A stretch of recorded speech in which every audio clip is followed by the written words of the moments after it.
Continued proportion. दूसरे video में हम रेशियो और प्रोपोर्शन के बारे में बताए हैं, जिसका लिंक इस वीडियो के डिस्क्रिप्शन में दिया हुआ है। इस वीडियो में हम कंटिन्यूड प्रोपोर्शन के बारे में बताएंगे। कंटिन्यूड प्रोपोर्शन क्या है, कंटिन्यूड प्रोपोर्शन का मीनिंग क्या है, रेशियो और कंटिन्यूड प्रोपोर्शन के अंदर रिलेशनशिप क्या है, उसके बाद दिखाएंगे कंटिन्यूड प्रोपोर्शन के कुछ प्रॉब्लम और उसके सॉल्यूशन कैसे हम आसानी से कर सकते हैं। फिर हम बताएंगे कंटिन्यूड प्रोपोर्शन का प्रॉब्लम सॉल्व करने का कुछ क्विक सॉल्यूशन ट्रिक्स जिसमें आप फॉर्मूला या मैथमेटिकल कॉम्प्लेक्स फॉर्मूला यूज किए बगैर कुछ ट्रिक के सहारे आप 1 मिनट में एक कंटिन्यूड प्रोपोर्शन का कैलकुलेशन कैसे कर सकते हैं।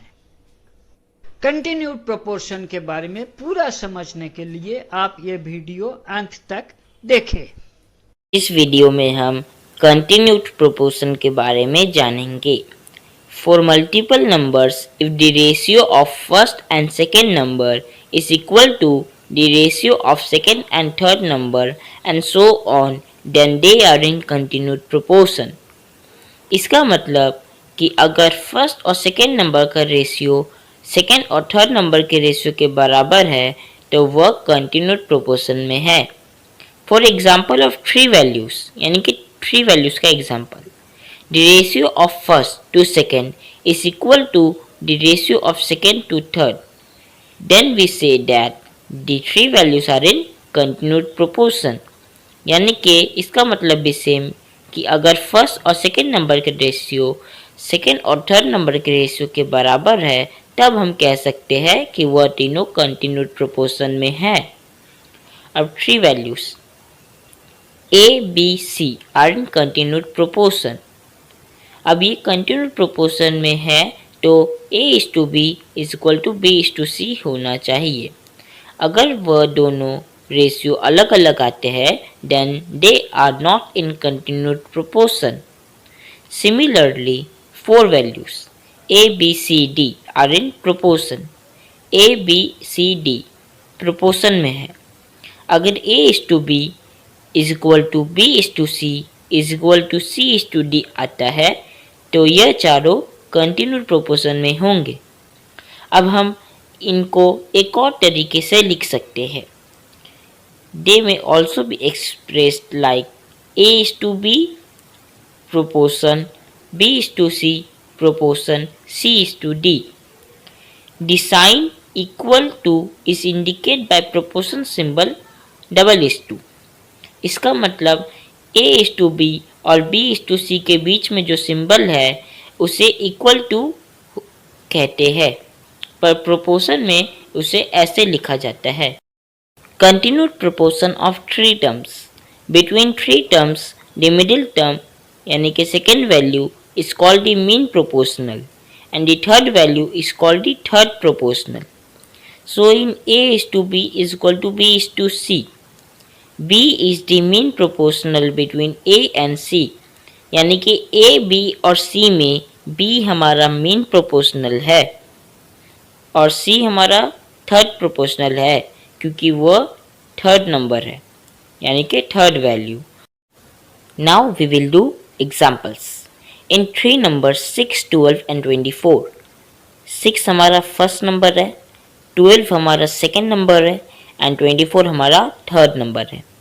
Ratio of first quantity to the second, यानी कि फर्स्ट और सेकेंड नंबर का रेशियो 6:12 = 1:2। 6 और 12 को मैंने 6 के टेबल से डिवाइड किया। 6 के टेबल में 6 1 बार में आता है और 12 2 बार में, तो फर्स्ट और सेकेंड नंबर का रेशियो 1:2 आया। अब ratio of second quantity to the third 12:24 = 1:2। 12 और 24 को मैंने 12 के टेबल से डिवाइड किया। 12 के टेबल में 12 आता है 1 बार में और 24 आता है 2 बार में, तो सेकेंड और थर्ड नंबर का भी रेशियो 1:2 आया। सो वी सी दैट हम देख सकते हैं 6:12 = 12:24, यानी कि फर्स्ट और सेकेंड नंबर का रेशियो और सेकेंड और थर्ड नंबर का रेशियो बराबर है। तो 6, 12 and 24 are in continued proportion. अब the second quantity 12 is the mean proportional and third quantity 24 is the third proportional. हमारा जो सेकेंड क्वांटिटी था 12 वो हमारा मीन प्रोपोर्शनल है और थर्ड क्वांटिटी 24 हमारा थर्ड प्रोपोर्शनल है। अब हमारा एग्जाम्पल है quantities m, 2, 10 and n are in continued proportion. Find values of m and n. 4 value दिए गए हैं m, 2, 10 और n। ये चारों कंटिन्यूड प्रोपोर्शन में है, हमें m और n का वैल्यू निकालना है। तो हमारा सॉल्यूशन होगा m, 2, 10 and n are in continued proportion. So m by 2 is equal to 2 by 10 is equal to 10 by n. अब आप सोचेंगे मैंने ऐसा क्यों लिखा। मैंने आपको पहले ही बताया है 4 value a, b, c, d। अगर a is to b is equal to b is to c is equal to c is to d। अब इस 2 को हम अपॉन करके भी लिख सकते हैं। a by b is equal to b by c is equal to c by d equal है, तो वो कंटिन्यूड प्रोपोर्शन में होंगे। अब ये चारों कंटिन्यूड प्रोपोर्शन में थे, इसलिए मैंने लिखा m by 2 is equal to 2 by 10 is equal to 10 by n। Now हमें m का वैल्यू निकालना है पहले, तो हम फर्स्ट 2 को लेंगे। तो मैंने लिया m by 2 is equal to 2 by 10। So m और 10 को क्रॉस मल्टीप्लिकेशन किया और 2 और 2 को क्रॉस मल्टीप्लिकेशन किया, तो मैंने लिखा 10m is equal to 4 और m is equal to 0.4 या 0.4, क्योंकि 2 और 2 मल्टीप्लाई होके 4 हो गए थे और m और 10 मल्टीप्लाई होके 10m हो गए थे। m LHS यानी कि लेफ्ट हैंड साइड ही रहा और 10 उस साइड डिवाइड में चला गया, तो डिवाइड होके वैल्यू आया m का 0.4। अगेन अब हमें n निकालना है, तो हम लास्ट के 2 यानी कि 2 by 10 और 10 by n को लेंगे। So again 2 by 10 is equal to 10 by n। अब 2n is equal to 100, cross multiplication हुआ इसीलिए। सो n is equal to 50, cross multiplication हुआ था तो हो गया था 2n is equal to 100। अब n LHS ही रहा और 2 डिवाइड में आ गया RHS में, तो डिवाइड होके 50 हो गया। सो therefore the value of m is equal to 0.4 and n is equal to 50। अब हमारा एग्जाम्पल, हमारा प्रॉब्लम है a is to b is equal to 6 is to 7, b is to c is equal to 8 is to 9। Then find out a is to b is to c। हमारा a is to b दिया हुआ है, b is to c दिया हुआ है, हमें a is to b is to c निकालना है। Without going into mathematical formula, we can easily solve with simple tricks. There are several simple tricks adopted by the teachers. We explain these simple tricks. अब बिना mathematical formula में गए हम maths को easily भी simple trick से solve कर सकते हैं। यहाँ बहुत सारे सेवरल सिंपल ट्रिक्स होते हैं जो कि अलग अलग टीचर अलग अलग ट्रिक्स यूज़ करते हैं। मुझे सबसे सिंपल जो लगता है मैं वो एक्सप्लेन करता हूँ। मैंने सबसे पहले 3 कॉलम बना लिए A, B और C, क्योंकि हमारे 3 क्वांटिटी दिए हुए थे। पहले बॉक्स में मैंने A लिखा, दूसरे बॉक्स में मैंने B लिखा, तीसरे बॉक्स में मैंने C लिखा। अब A is to B का फॉर्मूला था 6 is to 7, यानी कि 6 is to 7 उसका वैल्यू दिया हुआ था, तो मैंने A के नीचे 6 लिखा और B के नीचे 7 लिखा। अब B is to C हमारा 8 is to 9 दिया हुआ था, तो B देखिए आप 2 बार दिया हुआ है, एक बार B का वैल्यू 7 है और दूसरी बार 8 है, तो दोनों को सेम बॉक्स में नहीं लिखेंगे, बल्कि उसका जो फर्स्ट वैल्यू था यानी कि 7 उसके नीचे वाले में लिखेंगे 8 और C के नीचे 9 लिख देंगे। अब देखेंगे फर्स्ट रो में यानी कि A, B, C के नेक्स्ट वाला रो में 6 और 7 के बगल में C वाला कॉलम खाली है, तो वहाँ पे C के बगल वाला लिख देंगे। C के बगल में B था, तो B का वैल्यू फर्स्ट वाला रो में है 7, तो खाली वाला कॉलम में 7 लिख दिए।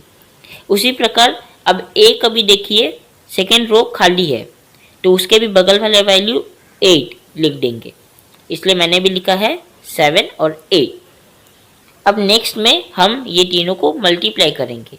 मैंने भी मल्टीप्लाई करके लिखा है। ए का सबसे पहले 6 और 8 है, तो 6 8 ज़ा 48 लिखा। बी का 7 8 है, तो 7 8 ज़ा 56 लिखा। और सी का 7 9 है, तो 7 9 ज़ा 63 लिखा। तो the ratio of A is to B is to C is 48 is to 56 is to 63।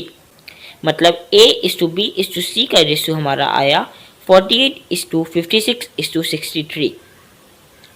अब ये हमारा आंसर हो गया, पर ये आंसर इसलिए हो गया क्योंकि ये तीनों एक ही नंबर से तीनों किसी भी टेबल में नहीं आते हैं। अब देखेंगे 56 इज टू 63 ये दोनों 7 के टेबल में आते हैं, पर 48 नहीं आता। और 48 और 56 ये दोनों 8 की टेबल में आते हैं, पर 63 नहीं आता, इसीलिए ये लोएस्ट हो गया। तो ये हमारा आंसर है। अब हम हमारा आंसर को एक बार रीचेक करेंगे। हमारा ए इज टू बी का ओल्ड रेशियो 6 इज टू 7 था, और न्यू ए आया है 48 और न्यू बी है 56, यानी कि न्यू रेशियो होगा 48 इज टू 56। अब देखेंगे ये दोनों 8 के टेबल में आते हैं। 48 आता है 6 बार में और 56 आता है 7 बार में, यानी कि वापस से हमारा ओल्ड रेशियो ही आ गया 6 इज टू 7। इसका मतलब ए इज टू बी का कैलकुलेशन राइट था। अब बी इज टू सी का हमारा ओल्ड रेशियो था 8 इज टू 9। हमारा न्यू बी है 56 और न्यू सी है 63, यानी कि न्यू रेशियो हो गया 56 इज टू 63। अब ये दोनों 7 के टेबल में आते हैं। 56 आता है 8 बार में और 63 आता है 9 बार में, यानी कि वापस से बी इज टू सी का भी ओल्ड रेशियो ही आ गया 8 इज टू 9, यानी कि बी इज टू सी का भी कैलकुलेशन राइट है। इसका मतलब हमारा A is to B is to C यानी कि 48 is to 56 is to 63 answer बिल्कुल राइट है। वीडियो को अंत तक देखने के लिए धन्यवाद। वीडियो के नीचे कमेंट में अपनी प्रतिक्रिया और क्वेरी लिखें, हम हर क्वेरी का जवाब देंगे। वीडियो पसंद आए तो शेयर और लाइक करें, चैनल को सब्सक्राइब करें ताकि आगे सभी वीडियो समय पर मिलती रहे। इस वीडियो के नीचे डिस्क्रिप्शन में और भी बहुत ज़रूरी लिंक्स मिलेगी, उसे ज़रूर देखें। अंत तक वीडियो देखने के लिए फिर से धन्यवाद।